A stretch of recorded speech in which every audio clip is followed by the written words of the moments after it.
our situation was kind of like unique because of just the fact that we didn't have a home. So like, we really didn't have no support other than, you know, the support that we just had each other, basically.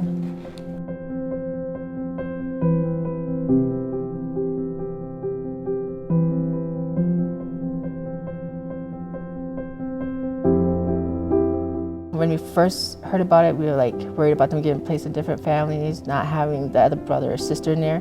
But the boys got to be with Holly, and then the girls got to be with Lila. And then they were friends, and so like they got to go visit them on the weekends or spend a night on the weekends. So they still got to see each other. And so like that just put like our mind at ease, knowing that we were okay with that situation, and we felt like, you know, that was being really supportive in our ideal of keeping the kids together.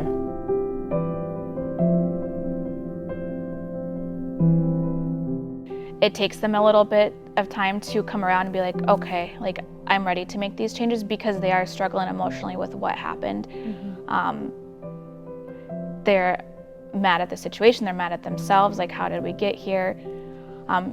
So sometimes it does take a while for those parents to start making changes, and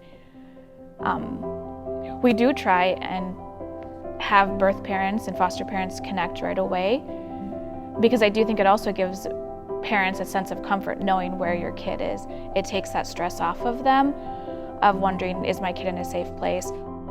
It's hard, you know, for the family to allow us in, and but they need someone to help.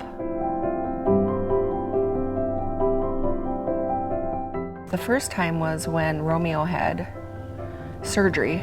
Oh yeah, yes. Yep, so Sade and I sat in the waiting room while he had his little procedure done.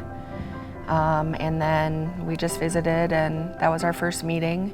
She just reached out to us and said, hey, your kid's in the hospital, would you like to be there, you know? Mm-hmm. So like just made us, That was very nice. Yeah, it was very nice, and like, you don't really see that, I guess, you know, it was just super generous to us. And like, we just felt like, you know, like a kind of like a bond was made then, you know, like just wanting to like trust and all that stuff, you know, like reunification kind of, you know, like just kind of like felt like family.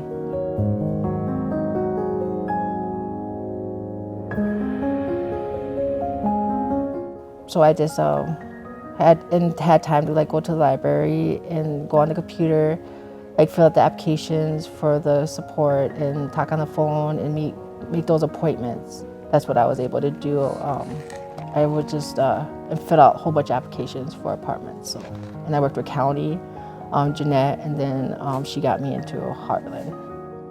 With foster parents being supportive of the reunification process, it comes as a big team working together for the same goal, and it just makes everything so much smoother and easier.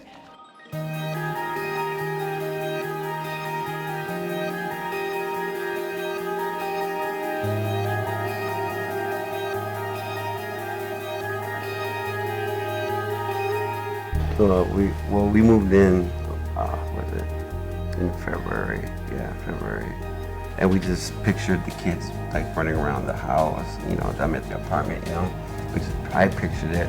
I pictured like the boys running up and down, and the girls, and then, yeah, then they showed up and they just did exactly what, you know, I thought they would.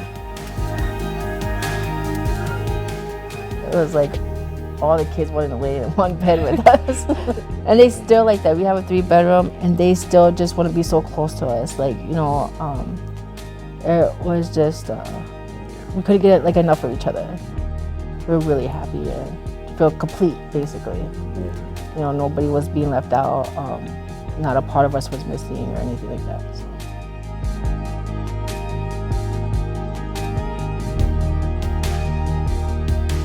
Well, I know with Jayla, Lila told us that every night she prayed that we would get a home, and so we could go back. And so like Jayla actually said, like, you know, God answered her prayers, and she said that she was so proud of us for finally getting a place too, so we could all be together. So, and she, like Lila said, she literally prayed every night for us to get a place.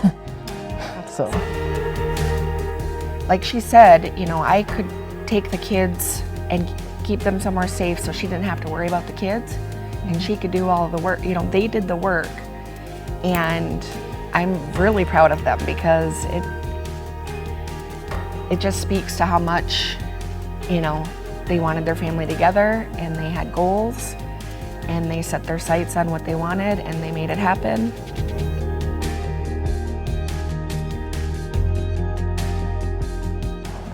And then we also made a promise to each other that because we got married and then had kids. So like we wanted to make sure that our family stayed together forever and be like the parents that we never had.